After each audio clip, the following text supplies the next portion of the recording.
what I projected out to the world. Nice house, beautiful community. Everything was spot on as far as what things looked like from the outside. Manicured lawns, all of those types of things, and feeling like, or at least showing like everything was put together, when in all actuality it wasn't. And it just felt. Just that aha moment created that moment of disgust. And I hate that we all have to maybe get to that point, but I certainly did, because we all have aha moments. And until we stop, and literally I stopped in my tracks with mine and asked my father, who's up in heaven or wherever he is close to me that I talked to, I said, come on, Daddy, what am I supposed to learn from this? That was the aha moment that said, okay, I need to get myself back in shape, start trying to service others and being perfect for others and being available to others, and start being available to myself and start making myself a priority.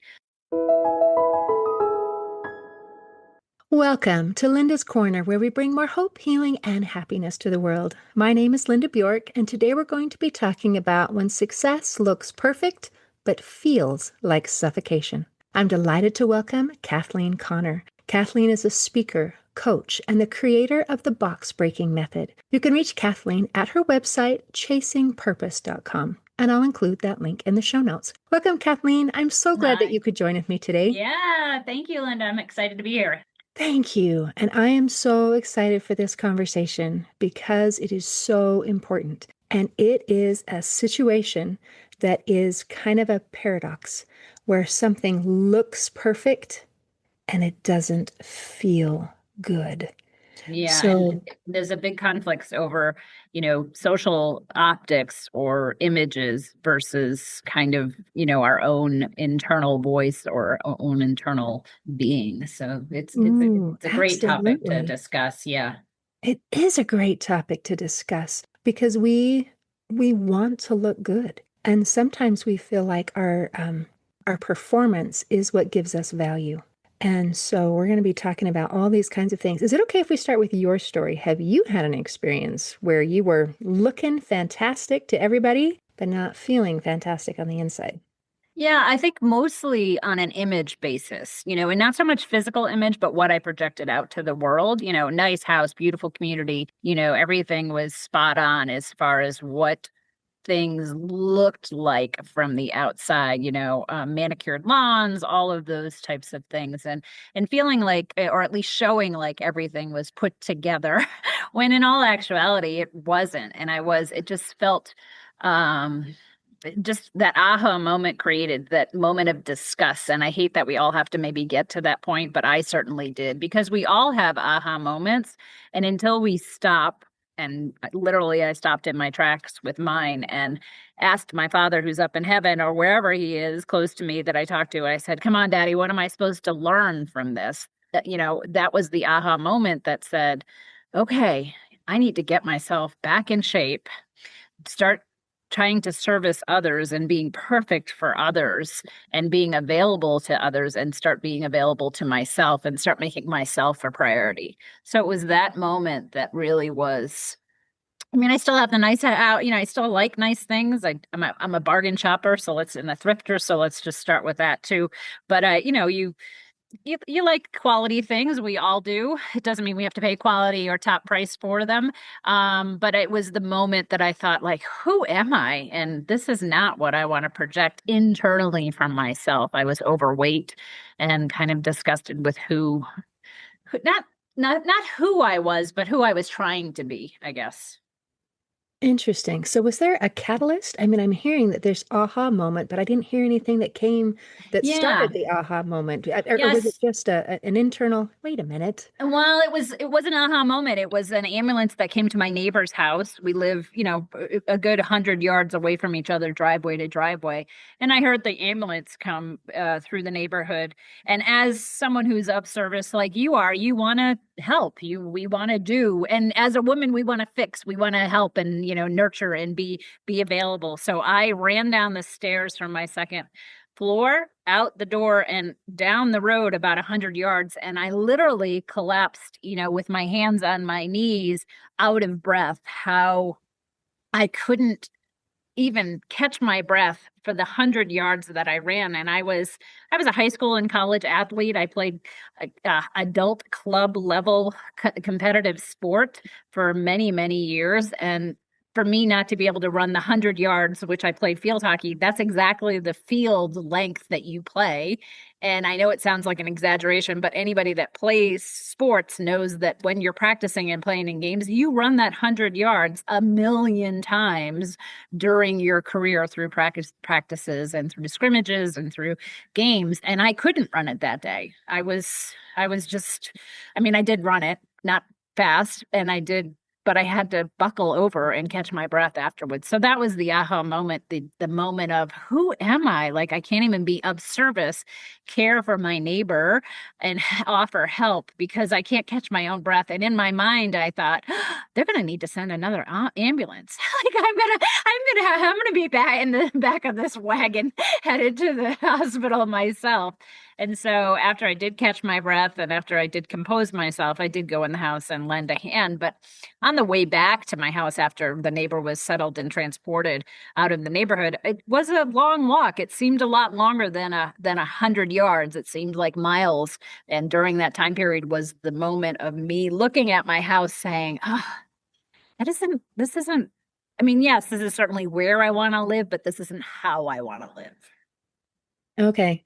Thank you for adding the rest of the pieces of this puzzle. So basically, Kathleen, what we have is the 100-yard dash that changed your life. Yeah, right. I mean, So, and in a profound way, because you have 100 yard dashes or aha moments a lot. We all do as women, as mothers, as workers, as employees. When we skin our knees, we just get up and skin our knees and just walk away from it. But that was the one moment, the one aha moment that really made me pause and think, what am I supposed to learn here? wow, fascinating. Okay, so now I'm kind of putting myself in your shoes, and here you are, this kind, compassionate, service-oriented person. You're seeing my neighbor needs some help, and that's what I do. I help people. That is who I am. That is what I do. And then as you're running toward it, and then having your own physical limitations kind of shoved in your face, you're realizing, wow, hold on just a second. I am not taking care of myself. And because I am not taking care of myself and prioritizing myself, it limits my ability to help and serve others. Right. And that is so important because sometimes we just give and give and give until there is nothing left. Right. And it doesn't leave Exactly. us in a good place. Now, didn't your dad teach you something about give and take? Yeah, he always gave little bits of kind of anecdotes or metaphors about people or things or situations. And he said to me often, just remember there are two types of people. There are givers and there are takers.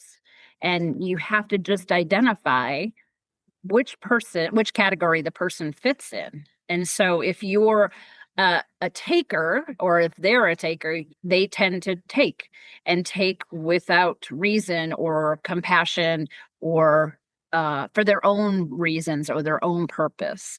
And if you're a giver, you tend to give and you give, selflessly, and you give all the time because that's how you fill your cup is by being of service. But, and he always said, left it with, just remember, if you're a giver, you have to remember it's okay to take sometimes too. That you can't always give everything you have, that you have to be able to take and fill your cup back up, and take with compassion and with understanding and with respect. You don't grab, you take with presence and with clarity. Okay, that was interesting. Thank you. And as you started the story, it almost sounded like, he's creating unintentionally a problem. Are you a giver or are you a taker? Yeah, And no. this is our identity. And then you completed the story with, okay, if you are a giver, that's awesome. But you got to have something to give, right? Right. Yeah. So it's the whole metaphor of, you can't fill someone else's cup without filling your own first. And that goes back to the aha moment that I was so depleted. I had a professional career. I was a mother. I was a wife. I managed to help manage a community and help manage, support systems around me, help manage, my, like the company that I worked for, all kinds of things. So people, and then I had a really hard time managing myself or putting myself as a priority. Wow. And high achievers have even more of an issue, don't you think? Yeah, I think anybody that I think as women, back to the boxes and the methodology that I created, I think as women we tend to either put ourselves into boxes or we allow people to put us into boxes. The people pleaser, I'm too old to change. I'm in the invisible woman. I'm the good mother. Those types of things. We end up putting ourselves, whether we label it or we let other people label it. We tend to limit ourselves with what we're trying to accomplish by helping others instead of ourselves. Okay. Yay. I'm so glad that we're getting to this part because this is what I really want to talk about. Invisible boxes. And this is how, when we mentioned at the beginning, it can look like we have it all together. We can look like perfection, and it doesn't feel good. It feels like suffocation. I am in a box. No matter how hard I try, it's never enough. So let's talk about these invisible boxes. And I love that you mentioned they can come from two sources. Well, lots of sources, but two main: internal.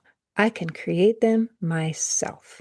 Mm. And I can accept boxes that somebody else puts me in. Yeah, I can allow somebody else to put me into a box, into a limitation, as, the people pleaser. This is a perfect one for mothers or for wives or females and particularly. Men have boxes too. Dutiful husbands, the honorable role, the breadwinners. There's boxes for them too. I, certainly can observe men in my life that put themselves in boxes. I don't haven't been there myself, their boxes, but I know what it's like to be in my own box. So a people pleaser, for example, for a wife is that you're constantly, picking up after your kids, doing things in the house, managing tasks, making sure that everybody's happy, everybody's pleased, everybody's satisfied. There's a level of contentment, say, that you're providing to people. But when we stay in that box, we don't often please ourselves. Yes, we can live in a happy environment. We can live in a happy marriage or household and all of those types of things, but is that happiness enough to give us satisfaction? And that's what we should be striving for. It's not the outside appearance of being happy. And I chose the box because I do this a lot when I talk about my boxes, because to me it's like a shoebox. It feels like very narrow and long, like a shoebox would, and it has a lid on it, so it can be confining, it can be limiting, there can be, the sides feel rigid, it can be cold, it can be all the things because we're satisfying other people's needs, wants, and maybe desires, but not our own. So there's that limitation of that everyone else comes first.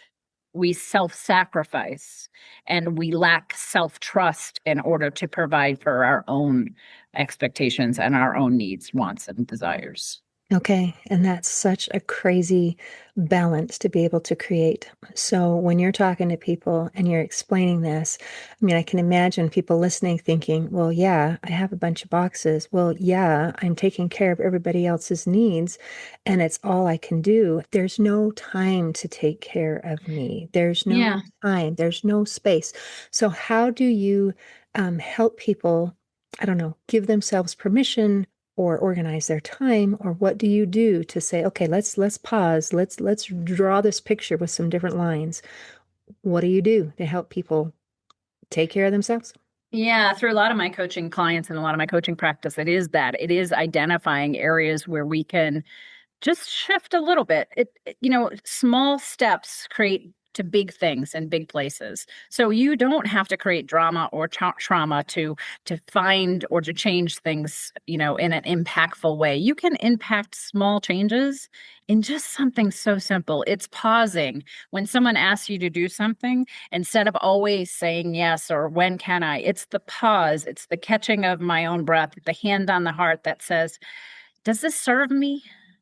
And if the answer is yes, then do it. But if it doesn't serve me, how can I help them understand that it's not my role to serve them? And how can I help them, more importantly, identify that they can serve themselves? So it's that clarity of, okay, is it mine to carry? Then do it purposefully and with clarity. If it's not mine to carry, then encourage someone else to pick it up. And if it's not mine to carry and theirs too, then help them and identify where they can support you. Or if it's yours to carry with their help, encourage that as well. So it's just that pause of, instead of constantly volunteering or I'll do it, as mothers or wives or women, we tend to say, or employees, we tend to say, well, it's easier for me to do it myself. It takes me longer to explain. They don't put the dishes away the way you like to put them away, and so those are little triggers. And instead of being triggered by, two forks being in with the wrong forks, you just say it's done. It's just a trigger point that you acknowledge that it's there. And instead of focusing on the end result or the outcome having to be perfect, it's just done. It's finished and everybody contributed to it. Wow. Okay. So many thoughts about that. So, part of this involves letting go of that idea of perfection, of things looking perfect.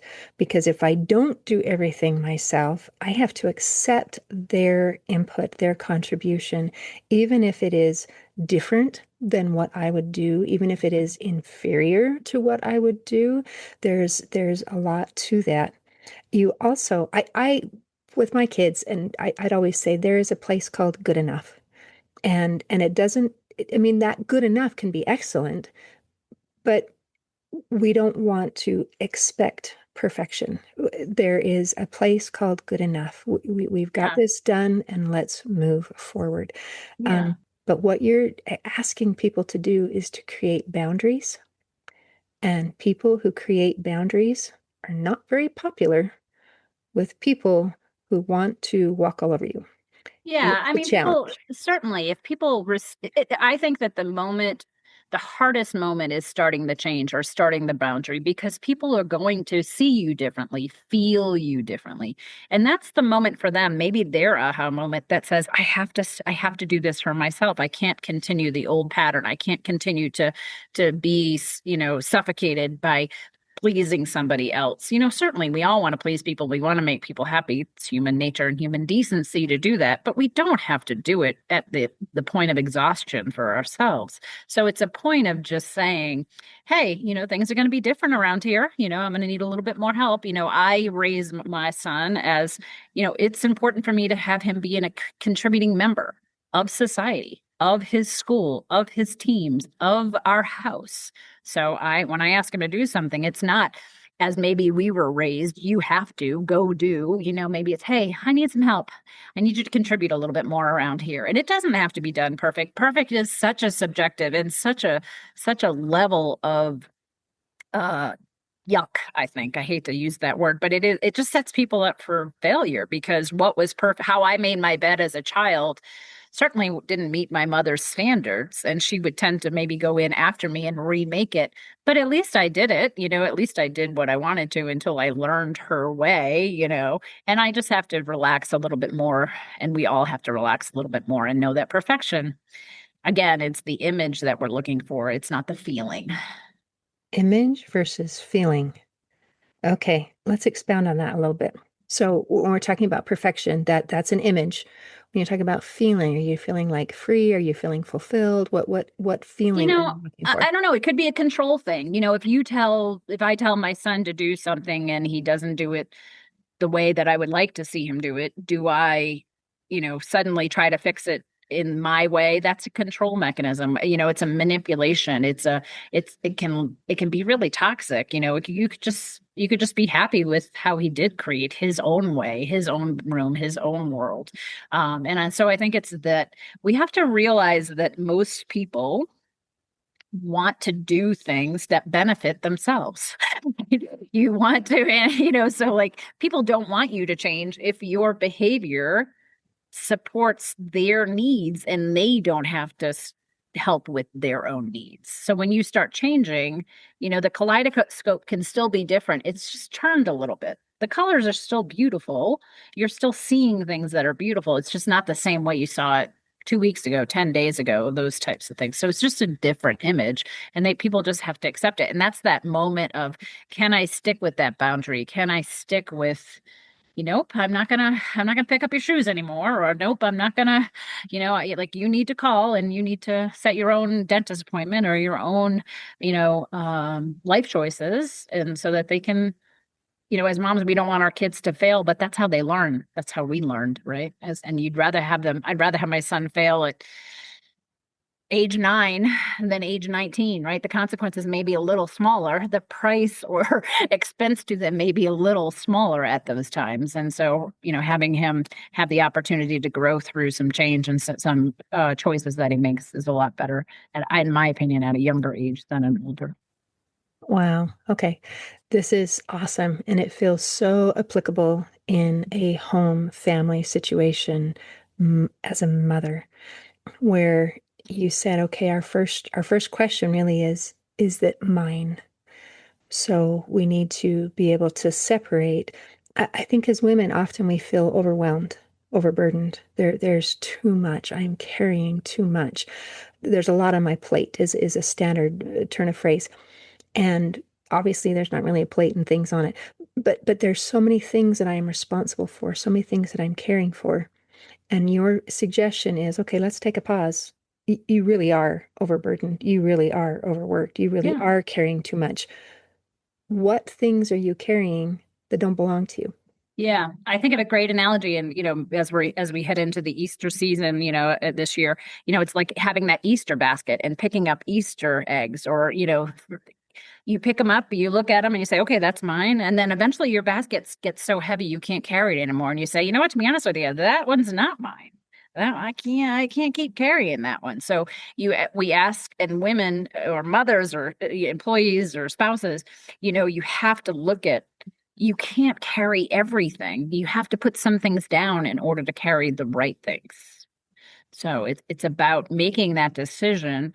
And again, you don't do it with loudness and volume and trauma and drama and anger and angst. You do everything. I hope we all do choose with grace and compassion and kindness. So we put the eggs down gently and say, I can't handle you right now. It's not my role or it's not my job. I'll get back to you when I can. And so when people ask me or ask us to do things, the collective, hey, can you drive me places? I don't, I really can't. I can do it not tomorrow, but I could do it next week. How flexible is the appointment? So you ask people, you make sure it's comfortable for you, and you can do it in a nice, compassionate, and kind way.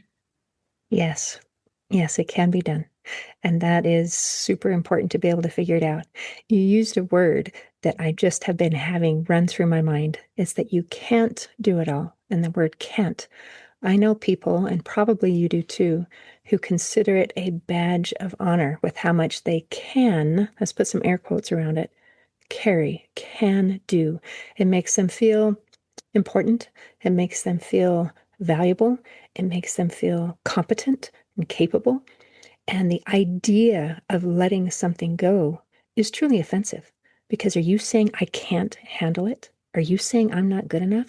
That feeling of can, my ability, rather than making it a choice. Right. What would you say to that? Well, I think as children, as young children, from like 5 to 9, that's what we did, is we did things for people. We shined, we tried to be the best, or tried to, help our parents or do whatever, and then we received, affirmation or validation back. And then there's that period where we try to bring that same pattern into adulthood, and we never learn how to validate ourselves, how to love ourselves enough to not seek. It's okay to get praise. It's okay to be, complimented and those types of things. And I think as women, when we receive compliments, we often, brush them off. And I think that that's something we can do as women, is to be better about saying thank you instead of like, oh, this old thing, I had it in my closet. You always answer something with a justification or an explanation. And I think that that's what we try to do as adults. And as women, like, we don't have to explain or overthink or over justify our reasoning. It just doesn't work. So a boundary is small and can be just no, not happening today.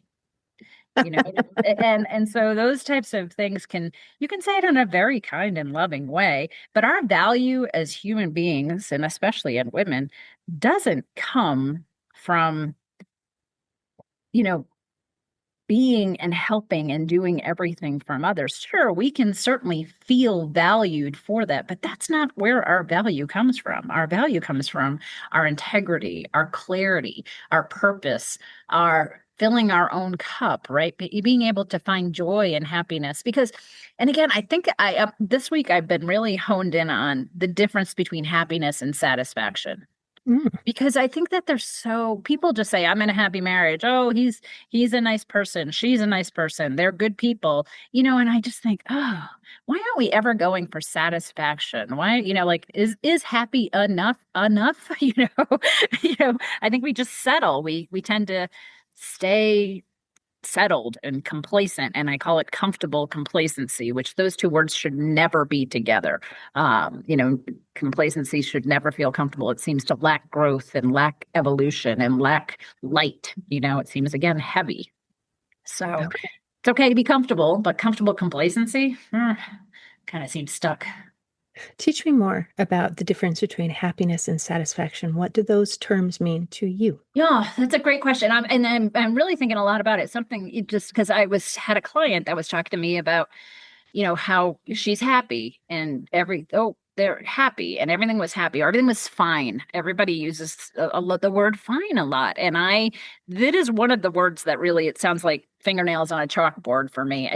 When I hear the word fine, I stop in my tracks, and I often use it as an acronym, meaning feelings I never express when people say the word fine, because I always see that it seems so hollow and shallow. And I don't mean to judge people like that, but I wouldn't want to be somebody to define me, or on my epitaph or in my eulogy or something, to someone to say she was a fine person. No, I want to be impactful. I want to be dynamic. I want to be joyful and satisfied. So my difference between happiness and satisfied are, happiness is something, you can be happy and feel happiness in your life and around people that but are they satisfying, and are you getting satisfied within your own needs and your own wants and your own desires? So I think there is a difference. It may be the, you know, it may be having a box of cookies and being happy with the purchase, as opposed to feeling satisfied that you're making the cookies, that you're getting gratification in a different way. So I think that they're both great, but one just seems to me, and again, this week I'm really spending a lot of time with the difference, and maybe I'm not quite there yet, but satisfaction, I just want to get to that point of being satisfied in that's what I want to strive for. Happiness is good. It's great. It's happy. It's just not where I want to sit all the time. I want that. I want more. I want that, uh, that brass ring on the carousel. The carousel ride is still fun, even if you don't grab the brass ring. It's that satisfaction, right, of getting it. Okay, fantastic. And we can use the same words to mean different things. And so I think what your use of the word happiness and satisfaction might be different than someone else. Right. I agree with the word fine. We definitely use that one as it'll do. Yeah.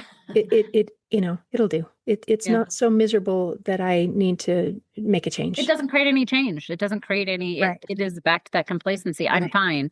My job is fine. My kids are fine. The meal was fine. The house is fine. Everything's fine. And you're like, God, nothing is fine. That's such something in there has to be better than fine or worse than fine, so you can change it. Right. And it goes along with that complacency that you were talking about, to me, to my way of thinking. Mhm. And it sounds like your definition of happiness is somewhere along the fine. It is not a problem. It's not something that Right. maybe I feel a need to do something about, where what I'm hearing when you're saying satisfaction is it goes deeper. Yeah, I think happiness, to me, happiness is an image again. It's like it's so subjective what happiness means. What I think satisfaction, if you say satisfaction, you know what it means. You know what the taste of it means. You know what the feel of it means. You know it's like a gut feeling, like I got it. That was satisfying, that was great. Where happiness to me just feels like not the same level as fine, but not much higher, you know.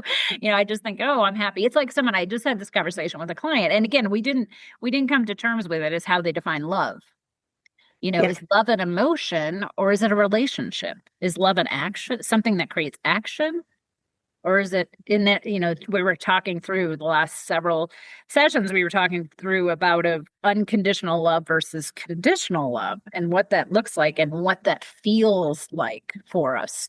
And it can feel differently for everybody, but it's a shame and something we should all strive for is to not just be happy with conditional love. If I have a clean house, if I have a clean car, if I make this much money, if I do dress this way, then everybody will love me and like me and all that. Well, unconditional love should be, you know, not performative. It should be, something that is there constantly and no matter what, and shown in a different way. And again, it wasn't an argument. It was a conversation trying to bring one of my clients or clients to a deeper thought process. Like, yes, you love them, but what does that mean for you? Right. Just that your house is quiet and there's joy and maybe happiness, or is it full peace and full, satisfaction? And what does that mean for you? Well, I think that matters. So when you were describing this time, I felt a difference between the image and the reality. Hmm. And I loved when you used the word conditional and unconditional love, because I think that's really what we've been talking about the whole time. And it's often conditional love for ourselves. I will love myself if I can check off all of my to-do lists. I will love myself if I have a clean house, or whatever the if may be. And that puts us in a dangerous place where we're never enough. So thank Right. you for bringing that up. And there's a, a, a statement here about stop performing your life and start living it. Right. And I think that's the difference here. There's a performance versus authentic living. And this is Yeah. the distinction that you're trying to create and understand. Yeah, I think there's a level of, I don't know, performative behavior that we're trying to choose so that our social optics fit the image we want people to see instead of just being great and satisfied with who we are and not caring what anybody. I have had clients that have gone through, infidelity or situations with their home and all of that, and rumors start or those types of things, and they're so caught into what other people think, or they want to get divorced, or they want to go through changes, and they're so concerned about what people will think, what people will say, and to be honest, it's a hard lesson and it's hard to hear, but we're not that important to people. I mean, we're really not. I mean, we think we put ourselves in such a pedestal and spotlight that we think that everybody needs to be talking about us. And yes, if those situations occur, divorce or separation or household or changes, people do have a tendency to talk, but maybe for a minute or two, if they talk for any more than 2 or 3 days, that's their issue, right? I mean, I believe a lot in therapists, and when I was going through some changes, and I was concerned about people talking. He said, people never hear a whistleblower at a parade. And that was like my aha moment of, he said, like they have issues too. The people around them don't see their own issues, then they shouldn't see yours. So, That is liberating if we don't have to worry about what other people think. And I think it really comes down to what you said, when we value ourselves. When I think I'm enough, then they're going to think I'm enough, and if they don't, they're wrong. yeah. I'm not going to panic over what they think, because I don't value what they think and feel and do about me as much as I value what I think and do and feel about me. And I also think that people, when you're in a situation like you're contemplating divorce or change in relationship or job or any of that stuff, we often seek permission. We often ask people advice and speak. And we receive, instead of receiving perception or back, we receive opinions, right? But they're giving their opinions based on whatever information we're giving them, which is probably less than 10% of the reality, right? There's three truths. It's my truth. If you and I are in a relationship, it's my truth, your truth, and then the truth, right? So, there's no one can feel or be as close to a situation than you are. It's your situation, it's your feelings, it's your instances or things that occur. You're just going to a friend and you're venting, or you're going to, your spouse and you're venting, or you're telling stories. So they're giving you their opinions based on that little bit of information. But we put so much weight in other people's opinions. We look for their permission to do something. And I think, wow, why can't we give our own permission, ourselves, our own permission to do things or to feel things or to be unsure and say, from the 10% that you know of, that's probably 10% of what I need to take, or 2% of what I need to take with me, and just not have it have so much weight. Yes, of course, we go to our parents and we want their approval or permission and take their opinions. But again, it's filtered by what we tell them, what they see, not what we're feeling or experiencing. They can't be in the relationship the same way we are. It's our relationship. Excellent point. And that does matter. And we very much color, when we're having a conversation, the perception that someone else would have by what information we give. Yeah, gaining perception of something is great. It's knowledge. It can be used as data points. Gaining opinion on things, not so great. That's so true. It's not that helpful anyway. I loved when you talked about permission. And I think part of the purpose of our conversation today is to help people realize you already have permission. And if you're seeking permission, Kathleen and I are here to say you have it. Right. You have permission to value yourself. You have permission to set boundaries. You have permission to take care of yourself. Yeah, live your life. Live your life. You have permission to live the life that you deserve, and that you should live it. Life isn't to be the beck and call of everybody else. It's to be your beck and call to fill your own cup before you can fill anybody else's. Absolutely.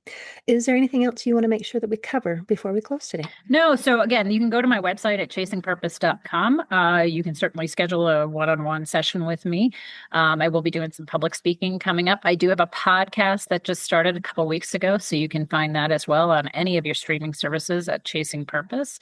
And it talks about really what we've talked about today, permissions and opinions and self-trust and things like that. It talks about, if I can help somebody learn from my experiences and save them time, money, and pain, then I am all for that. That's of service to me. That's me chasing purpose. And that purpose is to, help people know that they can choose their own path slowly and surely and steadily. They can do it.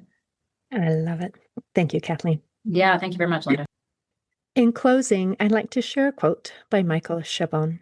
He said, "Some things that are invisible and untouchable can nevertheless be seen and felt." Today, I invite our listeners who feel the pressures and confinement of an invisible box to step outside the box and find their joy. See you next time on Linda's Corner. Thanks for tuning in to Linda's Corner podcast. If you enjoyed this episode, please subscribe and share it with your friends to help us inspire even more listeners. Be sure to visit hopeforhealingfoundation.org for free and affordable resources to help you overcome life's challenges. And explore healingbreathworkdetox.com, where you'll find transformative tools for deep inner healing and lasting change. Also, don't forget to check out my books, Crushed, A Journey Through Depression, and You Got This, an action plan to calm fear, anxiety, worry, and stress. Your journey to hope, healing, and happiness starts here.